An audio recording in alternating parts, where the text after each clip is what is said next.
पंकज जी, लोग आपको oxygen man या अर्थ वॉरियर के नाम से जानते हैं। तो ये जर्नी को आप कैसे खुद डिफाइन करते हैं?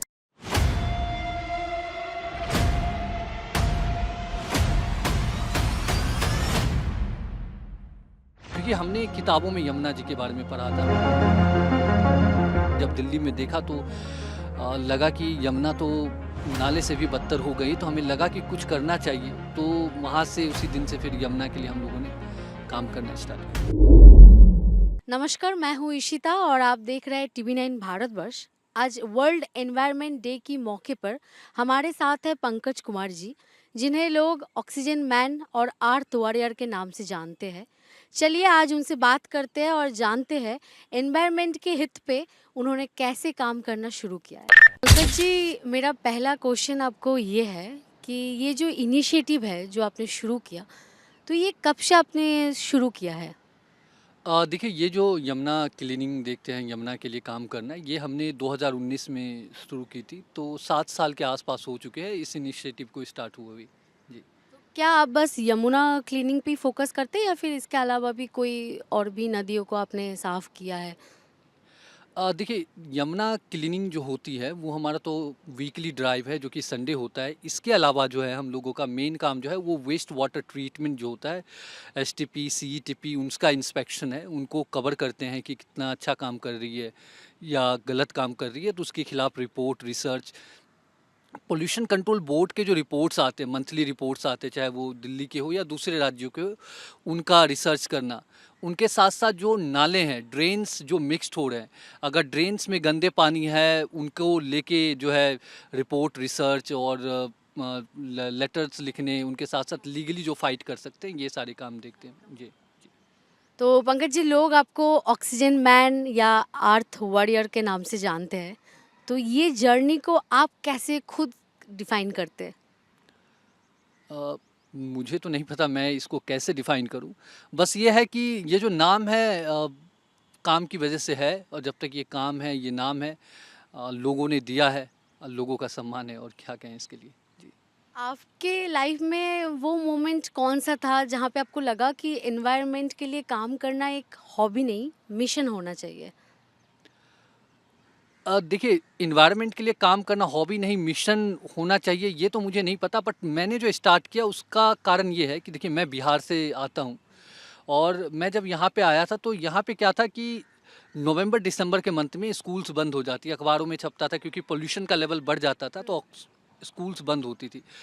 तो वो देख के मुझे लगा कि ये एक सिचुएशन ऐसी ओर हम जा रहे हैं, अगर हमने इसके ऊपर काम नहीं किया तो आने वाले दिनों में ये और भी लंबे समय के लिए परसिस्ट करेगी और प्रॉब्लम बड़ी हो सकती है। तो मुझे लगा कि हमें कुछ करना चाहिए। उसी दौरान मैंने एक एनिमेटेड पिक देखा था, जहाँ पे एक बच्चा जो है ऑक्सीजन सिलेंडर लेके जो है और ऑक्सीजन मास्क लगा के, तो वहाँ से फिर मैंने वो कैंपेन स्टार्ट की, पीठ पे पौधा लगा के बॉटल में ऑक्सीजन मास्क, जिससे मुझे ऑक्सीजन मैन मैन कहते हैं। तो वहाँ से जो है वो जर्नी शुरू हुई। उसी जर्नी के दौरान एक दिन यमुना कालिंदी कुंज पे आए, यमुना देखी तो और ज़्यादा चौंक गया कि यमुना की हालत ऐसी है।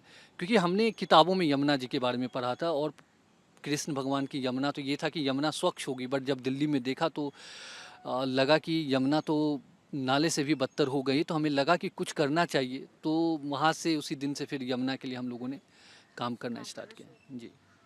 तो आपने तो स्ट्रगल से शुरुआत किए थे, फिर आपने अर्थ वॉरियर बने।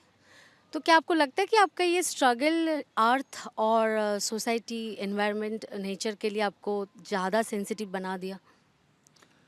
देखिए, इसको स्ट्रगल तो नहीं कहेंगे, मज़ा आ रहा है करने में, और आप देखेंगे सारे बच्चे बहुत अच्छे से कर रहे हैं। अब सेंसिटिव अगर हम नदी पे आते हैं और नदी पे देखते हैं कि आप नदी की हालत देख लीजिए, अगर आप इसको आप देखेंगे तो आप खुद सेंसिटिव हो जाएंगे। नदी की हालत ऐसी नहीं होनी चाहिए। ये वो नदी है जो आपको पानी देती है, जिसकी वजह से आप पानी पीते हैं, पर उसकी हालत इतनी बुरी हो चुकी है कि आप यहाँ पे खड़े नहीं हो सकते, आपको बदबू आ रही है। उनके साथ साथ जो है यहाँ पे देखेंगे कचरा पूरा भरा पड़ा है। तो ये चीज़ें देख के ऐसा लगता है कि हमने बहुत बुरा किया है अपने इन्वायरमेंट के साथ, और हम सबको कहीं न कहीं समझना पड़ेगा कि देखिए, ये प्रकृति है तभी हम हैं। अगर हमने इनको बर्बाद किया तो हम सबसे पहले बर्बाद होंगे। ये तो ठीक हो जाएगी, पर हम बर्बाद होंगे तो हम ठीक नहीं हो पाएँगे। पंकज जी, एनवायरनमेंट के लिए काम करने का मतलब ज़्यादातर लोग सोचते हैं कि प्लांटेशन करें, पौधा लगाए, बट आपने चूज़ किया नदियों को साफ करना। क्यों? देखिए, प्लांटेशन करना बहुत इम्पोर्टेंट है और बहुत सारे लोग करना चाहिए। और एक चीज़ है कि अगर आप इन्वायरमेंट की बात करेंगे तो हमारे दिमाग में पेड़ पौधे ही आते हैं। देखिए, उससे भी ज़्यादा इम्पोर्टेंट क्या है, पेड़ पौधे लगाना बहुत इम्पोर्टेंट है। उसके साथ साथ दूसरी इम्पोर्टेंट चीज़ ये है कि हमें देखना पड़ेगा कि आपके घर में जो पानी आ रहा है वो कहाँ से आ रहा है, और आपके घर से जब वो गंदा हो रहा है, पानी गंदा होके निकल रहा है तो कहाँ पे जा रहा है। हमें एक चीज़ समझनी पड़ेगी कि प्रकृति सभी एक दूसरे से जुड़े हुए हैं। कुछ लोग प्लांटेशन कर रहे हैं, कुछ लोग नदियों पे काम कर रहे हैं। तो हमें ये देखना पड़ेगा, ये नदी बहुत ही इम्पोर्टेंट है। अगर ये है तभी जाके प्लांट भी सर्वाइव कर पाए, क्योंकि इसी की वजह से उसको भी पानी मिलती है। आपके शहर में बाढ़ नहीं आता है, नहीं अगर नदी ना हो तो आपका शहर बह जाएगा। इसलिए दोनों चीज़ें इम्पोर्टेंट है। कुछ लोग उधर कर रहे हैं, कुछ लोग इधर कर रहे हैं। जी। पंकज जी, आज लोग कहते हैं कि ये जो पॉल्यूशन हो रहा है, क्लाइमेट चेंज हो रहा है, हीट वेव हो रहा है, ये सब गवर्नमेंट की रिस्पॉन्सिबिलिटी है। तो क्या आपको लगता है कि आम आदमी का कुछ रिस्पॉन्सिबिलिटी नहीं होना चाहिए? नहीं, देखिए, ऐसा नहीं है कि गवर्नमेंट की ही रिस्पॉन्सिबिलिटी है, ये रिस्पॉन्सिबिलिटी हम सभी लोगों की है। और सोसाइटी एज अ होल इसके लिए रिस्पॉन्सिबल है, जो सिचुएशन में हम फंसे हुए हैं।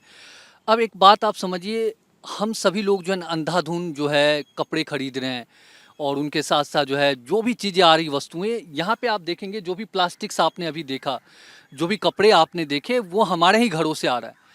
अब हम क्या कर रहे हैं कि अपने देश में जो है, हम लोग रिलीजियस लोग हैं, सारे धर्म के लोग पूजा पाठ करते हैं। पूजा पाठ में भगवान से हमारी इतनी आस्था है कि हम चाहते कुछ ना कुछ हम उसको अर्पण करें। हम भाव अर्पण करने के बजाय जो है, हम बाजार से जो है, बाजार जो हमें बेच रहा है हम वो खरीदते हैं, उसके बाद अर्पण करते हैं, उसके बाद लगता है कि नदी पे लाके विसर्जित कर दे।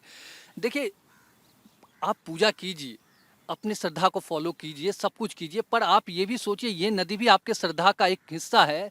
अगर आप इसमें ये वस्तुएं डालेंगे तो ये नदी बर्बाद हो जाएगी। आप देखेंगे कि अगर प्रकृति को होता कि नदी में जो है फूल बहाना होता, नदी में दूध बहाना होता, नदी में जो है पत्ते बहाने होते, तो वहीं से ऊपर से फूल पत्ती बहा के लाता। नदी में पानी बह रहा है, प्रकृति ने आपको पानी के लिए वो दिया है, उसमें पानी बहने दीजिए। अगर दूसरे वस्तुएं आप डालेंगे तो नदी पॉल्यूट होगी।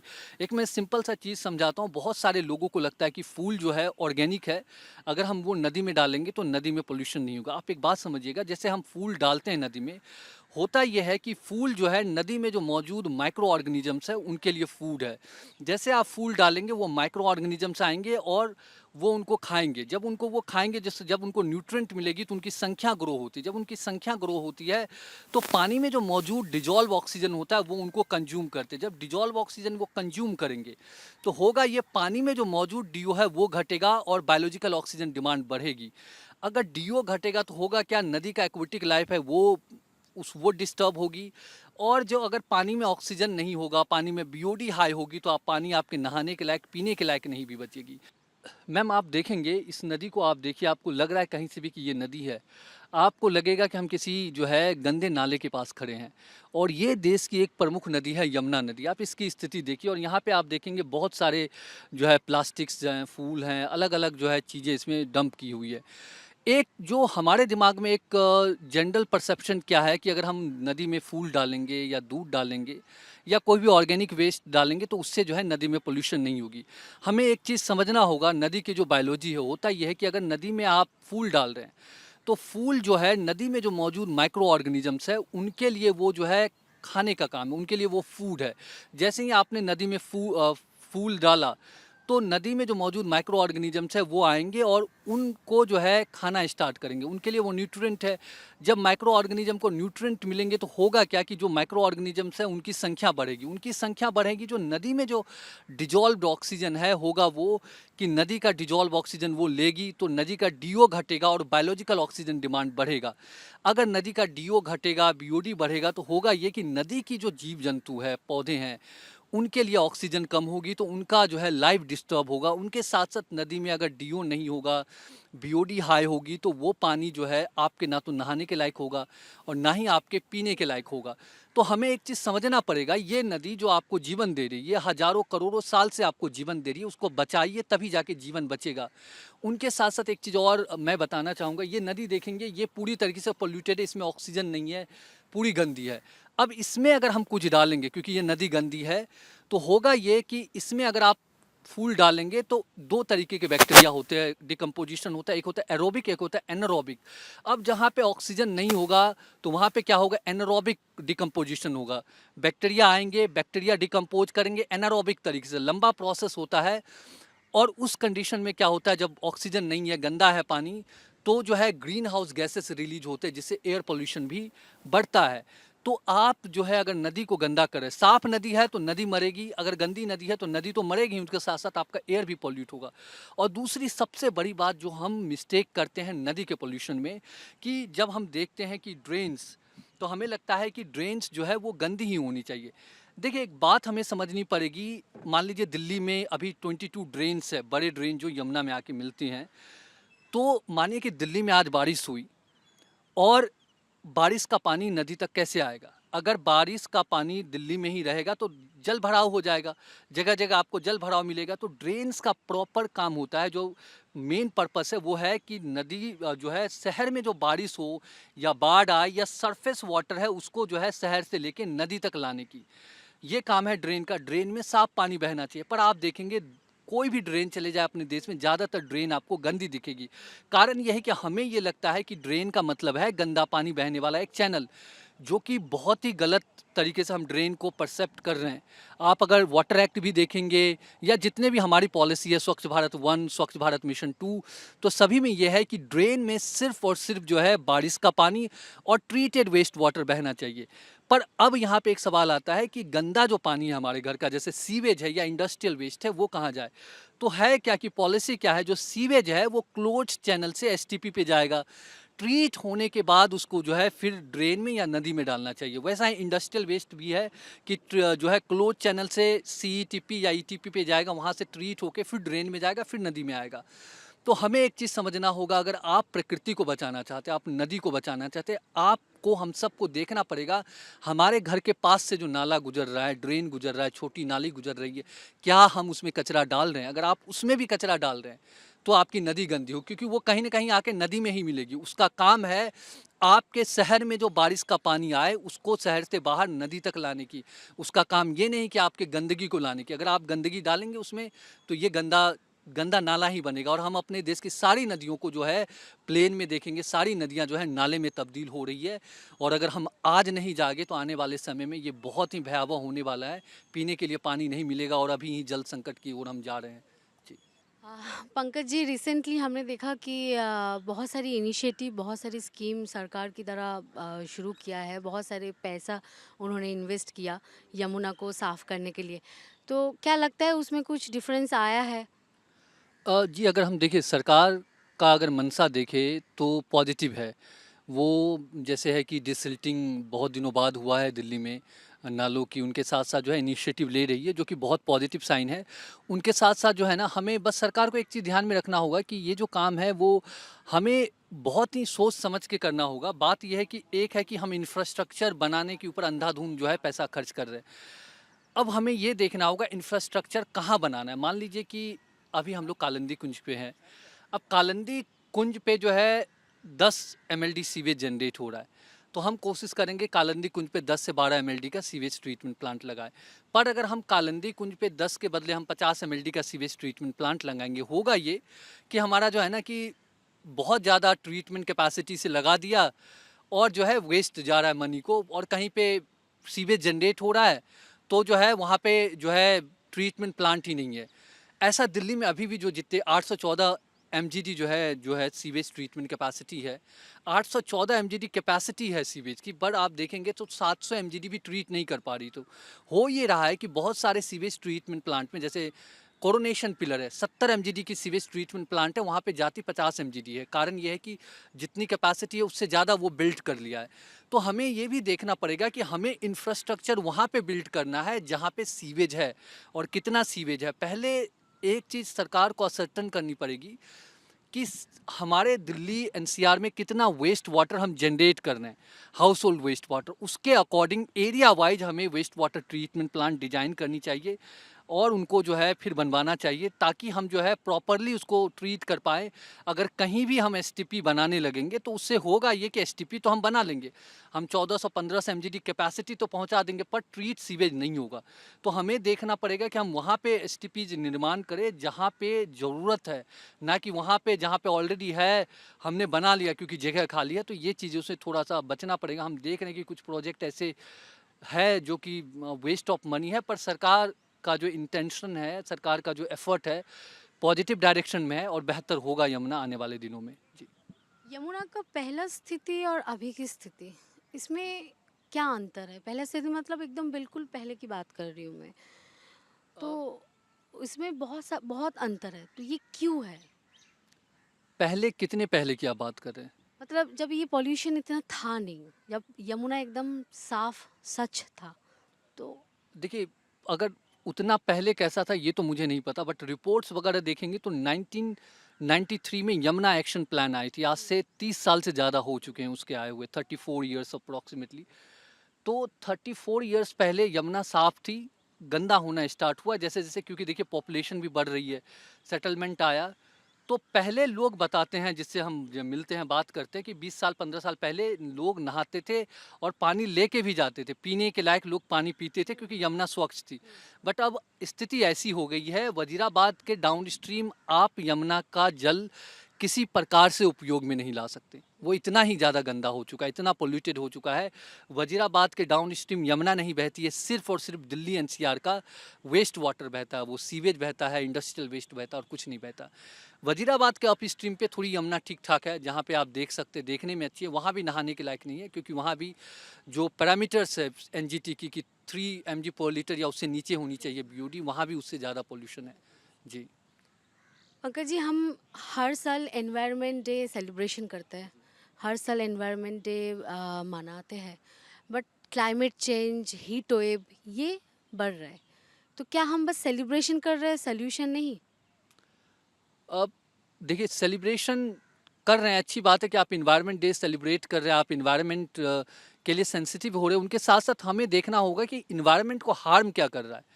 क्या ये तो नहीं है कि आपके पास पैसे आए, आप कपड़े खरीद रहे हैं और आप जो कपड़े खरीद रहे हैं वो कपड़े किसी फैक्ट्री में बन रहे हैं, उसी से वो धुआं निकल रहा है और इन्वायरमेंट पोल्यूट हो रही है।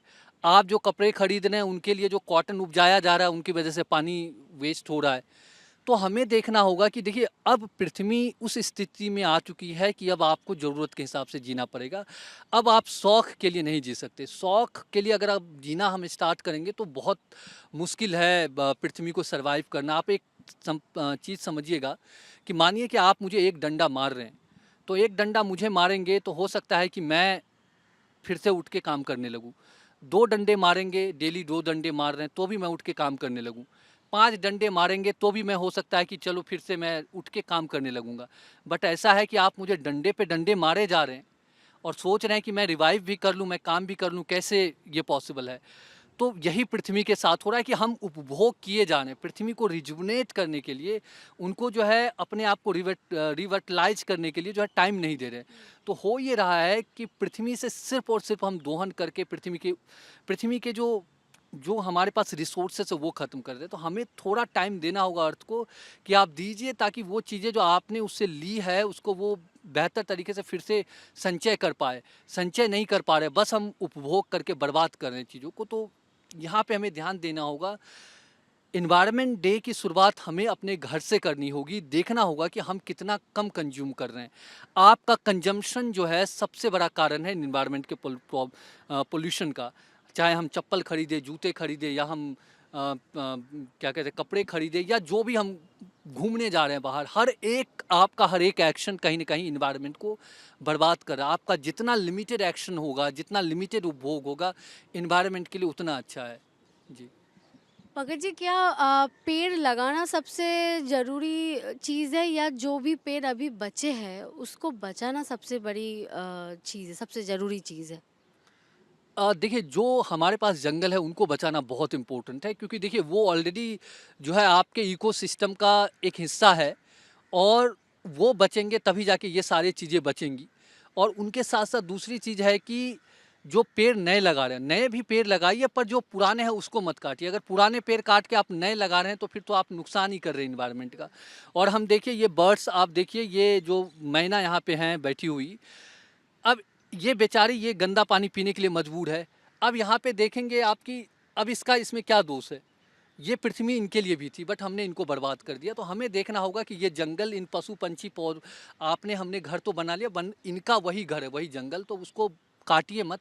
पुराने पेड़ रहने दीजिए, नए लगाइए। और हम कोशिश करें कि इन्वायरमेंट को बेहतर करें। जी। प्लांटेशन ड्राइव में पंकज जी ज़्यादा फ़ोटो दिखती है, बट पेड़ कम बचती है। तो इसमें ग्राउंड रियलिटी क्या है? देखिए ये चीज़ें तो हो गई है कि चाहे वो प्लांटेशन ड्राइव करे या पहाड़ों में जाए, फ़ोटो ही दिखती है। ना श्रद्धा है, ना इन्वायरमेंट है। तो यूथ को देखना होगा आप करना क्यों चाहते हो। फ़ोटो खिंचवाना चाहते हो तो फिर तो इन्वायरमेंट सही नहीं होने वाला। आप अगर पेड़ लगा रहे हो तो उसका केयर कीजिए, पानी डालिए, और उनके साथ-साथ उनको 4-5 महीने अगर आप ढंग से सर्वाइव उसको देखेंगे, उसको केयर करेंगे, तो हो सकता है वो बड़ा ग्रो करे। बट आप सिर्फ़ लगा के फ़ोटो खिंचवा के चले जाएँगे तो वो बर्बाद होगा। फ़ोटो, हमें इस दिखावे वाली दुनिया से थोड़ा-सा बाहर आइए और काम कीजिए एक्चुअली में ग्राउंड पे, ताकि हम इसको बेहतर बना पाएँ। बाकी अगर देखेंगे कि हम कि फ़ोटो खिंचवाने के लिए आ रहे हैं, पेड़ लगा के चले गए, उसके बाद देखने नहीं आ रहे, तो क्या फ़ायदा? एक पेड़ जो नर्सरी में था वो आप ज़मीन पे लाके उसको मार दिए, अब वो पेड़ जो है कोई काम का नहीं रहा। तो ये चीज़ें, हमें इन चीज़ों से बचना होगा और एक्चुअल में हमें एनवायरनमेंट के लिए काम करना होगा। जी। पंकज जी, अभी आपने युवा को एड्रेस किया, तो आजकल के जो युवा है, न्यू जनरेशन है, वो एनवायरनमेंट लेके अवेयर तो है, बट एक्शन बहुत कम है। तो युवा को या फिर न्यू जनरेशन को आप कैसे आपके साथ जोड़ सकते हैं? देखिए बात ये है कि युवा को मेरे साथ नहीं जुड़ना है। बस अगर हम थोड़े-थोड़े एफ़र्ट लगाएँ तो हम बहुत बड़ा बदलाव ला सकते हैं। एक सिंपल सा एग्ज़ाम्पल मैं देना चाहूँगा कि आप सपोज़ कीजिए आप एक शहर में रह रहे हैं और उस शहर की का पॉपुलेशन 1 लाख है। अब सरकार ने ये सोचा कि वो 1 लाख लोग जो है 100 लीटर हर दिन पानी यूज़ करेगा, तो 1 करोड़ लीटर इस्तेमाल करेगा। तो सरकार ने जो है 1 करोड़ लीटर का एक सीवेज ट्रीटमेंट प्लांट बनाया। अब क्या है कि हम जो नागरिक हैं वो अवेयर नहीं है, वाटर कॉन्शियस नहीं है। हम क्या करेंगे, हम 100 लीटर के बदले हम 150 लीटर, 200 लीटर पानी इस्तेमाल कर रहे हैं। तो होगा ये कि सरकार के दिमाग में ये था कि आप 100 लीटर यूज़ करेंगे, बट आप 150 से 200 लीटर यूज़ कर रहे हैं। वो सीवेज ट्रीटमेंट प्लांट जो 1 करोड़ लीटर ट्रीट करने के लिए बना था, वहाँ पे जो है 1.5 से 2 करोड़ लीटर पानी जाएगा। तो होगा ये, वो प्रॉपर ट्रीट नहीं करेगा, पार्शली ट्रीट करेगा, और पार्शली ट्रीटेड पानी जब आपके ड्रेन नदी में जाएगी तो नदी गंदी होगी। अब यहाँ पे अगर दूसरा कंडीशन लेते कि हम वाटर कॉन्शियस हैं, हम अवेयर नागरिक हैं, होगा ये कि आप, जब सरकार ने सोचा कि 100 लीटर जो है हमारा एक टारगेट है कि हमें इस्तेमाल करना चाहिए, हम 90 लीटर में ही काम चला लेंगे। अगर हम पानी का कंजम्पशन कम करते, हम 100 के बदले 90 लीटर में काम करेंगे, तो होगा ये कि जो है 1 लाख लोग 90 लीटर यूज़ करेंगे, तो 90 लाख जो है लीटर यहाँ पे पानी जाएगा सीवेज ट्रीटमेंट प्लांट पे, और वो बेहतर काम करेगी और प्रॉपर ट्रीट करके पानी जो है डिस्चार्ज करेगी ड्रेन में, नदी में। तो होगा ये कि आपका नदी और आपका जो है नाले साफ रहेंगे और आपका जल भी दूषित नहीं होगा ज़्यादा। तो यहाँ पे एक सवाल बनता है कि देखिए हर कुछ हमारे घर से ही डिपेंड करता है। अगर हम अवेयर हैं, हम चीज़ों को किफ़ायती तौर पे नेचुरल चीज़ों को यूज़ कर रहे हैं, तो आप बचा सकते हैं पृथ्वी को। और हमें एक बात समझना होगा कि वाटर जो है ये बहुत ही लिमिटेड है। आप एक बार कभी सोचिएगा कि आपके घर का जो पानी आता है वो कहाँ से आता है, और आपके घर का पानी गंदा होने के बाद कहाँ जाता है। ये यमुना नदी आप देख रहे हैं, यमुना नदी जो है वजीराबाद अप स्ट्रीम यमुना नदी से पानी उठाया जाता है दिल्ली के लिए, और दिल्ली के लिए पीने के लिए दिया जाता है। अब यमुना नदी का हमने पानी लेके पी तो लिया, हमने उसका इस्तेमाल कपड़े धोने में, वॉशरूम में कर तो लिया, उसके बाद गंदा होने के बाद उस पानी का क्या होता है? वो पानी गंदा होने के बाद जो है आपके नदी में आती है, और ये हाल होता है। वजीराबाद के बाद ये सारा जो देख रहे हैं आपके घर का ही मलमूत्र बह रहा है।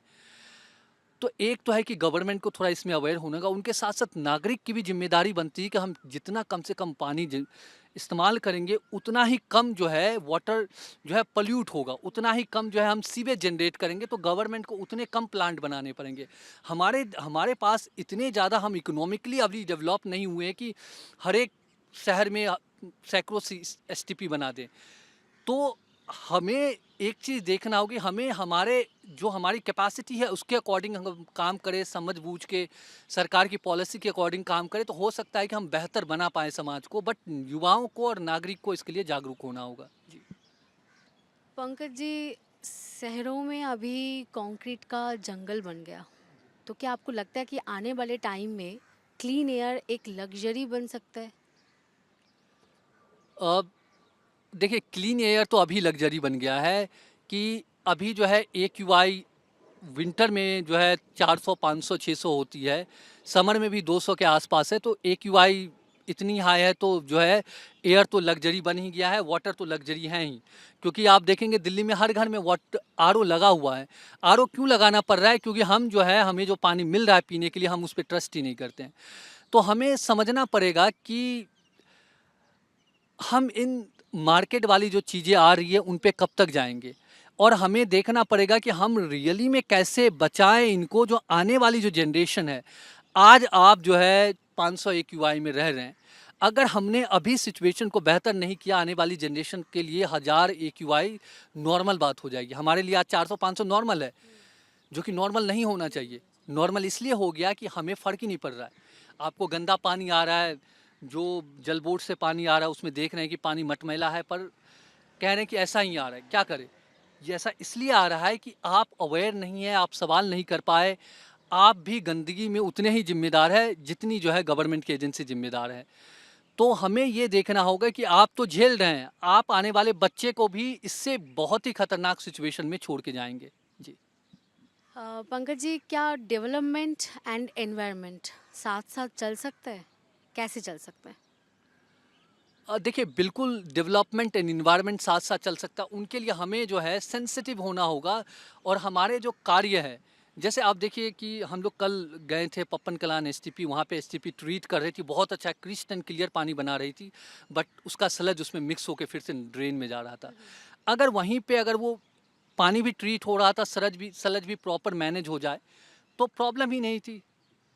बात यहाँ पे ये है कि हम अप वेस्ट मैनेजमेंट को प्रॉपरली ले, तो डेवलपमेंट और एनवायरनमेंट दोनों साथ-साथ चल सकता है। आप पूरे वर्ल्ड में देखिए, कनाडा चले जाइए, वहाँ पे पर कैपिटा जो है पेड़ भी ज़्यादा है, एक्यूआई भी इतनी हाई नहीं है। यूरोप में चले जाइए, हर जगह डेवलपमेंट, यहाँ से ज़्यादा इंफ्रास्ट्रक्चर वहाँ पे है, बट कारण ये है कि वहाँ पे चीज़ें काम जो है बहुत ही जो है आपको कहें कि प्रॉपरली और गाइडलाइंस पे होती है। हमारे यहाँ गाइडलाइंस पे कोई काम ही नहीं होता।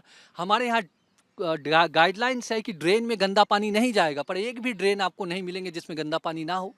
आप ऐसे में एनवायरनमेंट कैसे बचा सकते हैं? आपने जो पॉलिसी बनाई, सरकार ने जो पॉलिसी बनाई, सरकार खुद ही उसको इम्प्लीमेंट नहीं कर पा रही है।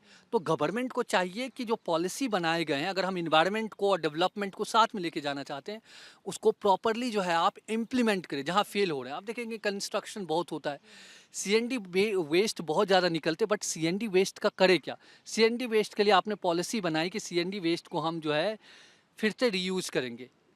अब कोई भी बंदा अगर घर बनाएगा तो वो चाहेगा कि हम नए मटेरियल लगाएं। सरकार सबसे बड़ी बायर है जो है कंस्ट्रक्शन मटेरियल का, तो वो सीएनडी वेस्ट आप क्यों नहीं यूज़ कर रहे हैं?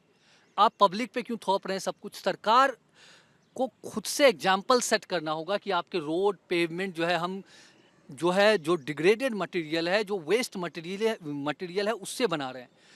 तो सब कुछ हो सकता है, बट हमें जो है एक जो हमारे यहाँ ऊपर की कमाई वाले के है कि नए मटेरियल आएँगे, नई चीज़ें आएँगी तो ज़्यादा पैसे बनेंगे, उससे ऊपर उठना होगा, और ईमानदारी थोड़ी बरतनी होगी, ईमानदारी से काम करना होगा, तभी जाके ये चीज़ें आ पाएगी। नहीं, अगर हम सिर्फ कागज़ों में एनवायरनमेंट के लिए पॉलिसी बनाएँगे, ग्राउंड पे इम्प्लीमेंट नहीं होगा तो कुछ नहीं होने वाला। जी।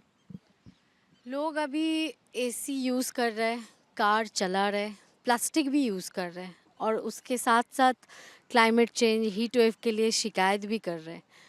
तो इनमें से अगर कोई एक चीज़ आप छोड़ने के लिए कहेंगे तुरंत एनवायरनमेंट की हीट के लिए, तो वो कौन-सा होगा? क्या-क्या आपने कहा? AC, car and plastic. अ, अगर मैं इन्वायरमेंट के लिए कहूँ तो मैं कहूँगा कि सबसे इमीडिएट जो है प्लास्टिक को हमें छोड़ना चाहिए। उसका कारण ये है कि देखिए प्लास्टिक जो है वो नॉन पार्टिसिपेंट ऑक्यूपायर, इसका मतलब ये है कि अगर प्लास्टिक आपने धरती पे डाल दी तो वो जो है लाखों साल तक भी जो है नेचर के साइकिल का हिस्सा नहीं बनेगा। वो जस्ट अक्यूमुलेट होता रहेगा और धरती को जो है माइक्रो नैनो प्लास्टिक उसमें तब्दील होगी, धरती की मिट्टी को जो है बंजर बनाएगी, उनके साथ साथ जो है ग्राउंड वाटर भी जो है आपको जो है कंटामिनेट करेगी। और प्लास्टिक ऐसा मटेरियल है जिनको नेचर आइडेंटिफाई नहीं करता, तो वो करोड़ों साल के बाद भी जो है वो धरती पे रहेगी, नैनो पार्टिकल्स में रहे तो रहेगी ही। तो हमें इमीडिएटली प्लास्टिक छोड़ना चाहिए, क्योंकि अभी जो है प्लास्टिक अगर आपने एक प्लास्टिक धरती पे डाल दिया तो वो जो है आप ह्यूमन सिविलाइजेशन खत्म होने के बाद भी वो रहेगी। ये जो बता रहे हैं 1000 साल 1500 साल, ऐसा कुछ नहीं है, अरबों साल तक ये प्लास्टिक वैसे ही धरती पे रहेगी आज जैसे है जी। तो प्लास्टिक सबसे पहले छोड़ना पड़ेगा जी। तो एक मिनट, एक मिनट, मैं भूल गई, क्वेश्चन भूल गई। हाँ मैसेज भी ले सकते हैं ये कि क्या कहना मतलब इस पे हाँ, environment पे। हाँ, मैं बोलूँगी, उसमें 2 क्वेश्चन कर लूँगी। क्लोजिंग वाला एक ले लो। हाँ, मैं कोड करूँगी। क्वेश्चन ने तो कट फिर करना बहुत कट करना पड़ेगा यार, बहुत ज़्यादा लंबा हो गया ये तो, आप आधा घंटे से ज़्यादा का मामला हो गया। हम्म, हाँ, हम्म, हम्म।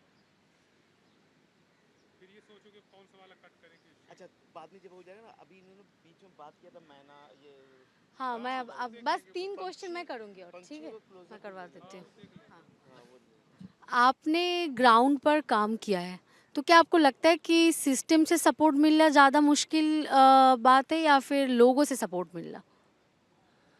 अ, देखिए दोनों जगह पे हम कहें तो मुश्किल होती है। सिस्टम से सपोर्ट मिलना मुश्किल का क्या बात है कि आप इस घाट पे आएँगे, हम लोग यमुना की बात करें, गवर्नमेंट की बात करें, इस घाट पे आपको एक भी डस्टबिन नहीं दिखेगा।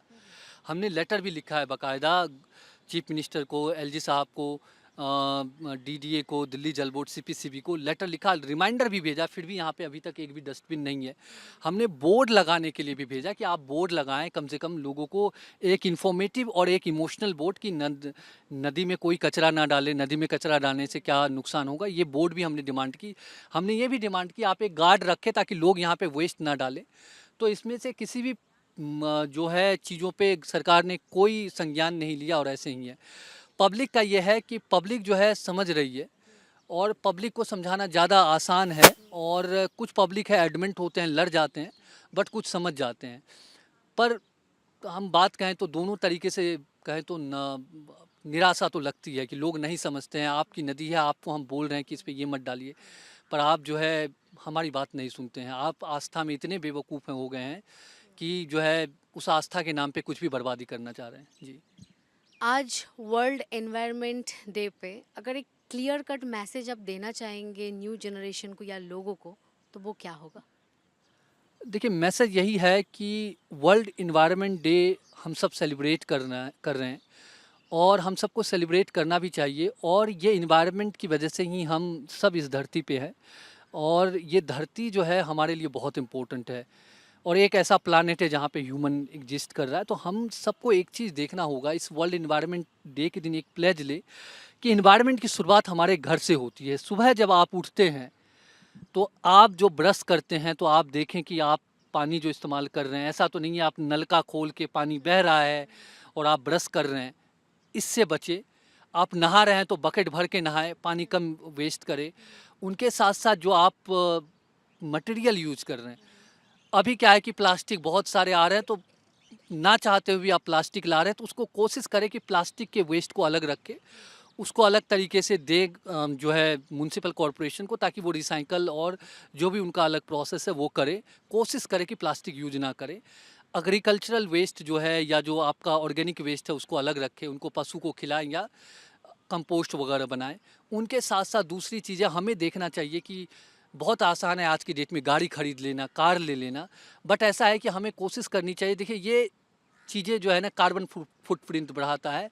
तो कोशिश करें पब्लिक ट्रांसपोर्ट का इस्तेमाल करना। हम वर्ल्ड एनवायरनमेंट डे के दिन ये प्लेज ले कि हम कोशिश करेंगे कि हमारे घर से कम जो है वेस्ट रिलीज होगा, हमारे घर से कम केमिकल रिलीज होगा, हम कम से कम जो है क्या कहते हैं अपने खुद के व्हीकल का इस्तेमाल करेंगे तो हम जो है इन्वायरमेंट को बहुत हद तक बेहतर कर सकते हैं। एक और बात, हम सभी लोग जो है एक आदी हो चुके हैं कि जब तक साबुन नहीं लगाएंगे, शैम्पू नहीं लगाएंगे, तब तक हमें लगता है कि हमने नहाया ही नहीं है। तो हमें एक चीज़ समझना पड़ेगा कि देखिए, हमें साबुन तो वैसे केमिकल है और शैम्पू भी केमिकल है। तो अगर आप वो लगाते, एक तो आपके जो है स्किन्स के लिए जो है सही नहीं है। दूसरी बात है, जब साबुन और सर्फ आप लगाते हैं, शैम्पू लगाते हैं, तो जब वो आप धोते हैं तो होता ये है कि वो आपके घर से निकलता है। घर से जब निकलता है तो वो नाले में जाती है और वो ट्रीट नहीं होता तो वो नदी में आती है। तो होता ये है कि जो यमुना में आप झाग देखते हो, उसका सबसे बड़ा कारण है कि हमारे घर से जो डिटर्जेंट, सोप, साबुन निकलता वो है। तो हम ये नहीं कह रहे हैं कि आपको साबुन लगाने की आदत हो गई तो आप साबुन ना लगाएं। आप ये कर सकते हैं कि सप्ताह में 7 दिन होता है, आप ऑल्टरनेट साबुन लगाएं। जितना आप केमिकल रिलीज करें उसको आधा कर लें कि हाँ 1 दिन पे 2 दिन पे लगाएं। मैं 3 साल से साबुन नहीं लगाया हूँ। तो या तो नेचुरल आप सोप या नेचुरली जैसे रीठा आंवला हो गया, एलोवेरा हो गया, इससे भी नहा सकते हैं। क्या कहते हैं आपका जो सरसों होता है वो जो पिस जाती है, उसकी जो वेस्ट बचता है उससे भी बहुत अच्छा नहाने का हो तो उसमें ऑयल मिला के नहा सकते हैं। तो नेचुरल चीज़ों की ओर जाएंगे तो आप अपने घर से जो है इन्वायरमेंट को बचाने का पहला तरीका अपना सकते हैं। Thank you. जी, बहुत-बहुत धन्यवाद है आपको हमारे साथ जुड़ने के लिए, और आपको और आपकी पूरी टीम को हमारे सबके तरफ से बहुत-बहुत शुभकामनाएँ। Thank you so much.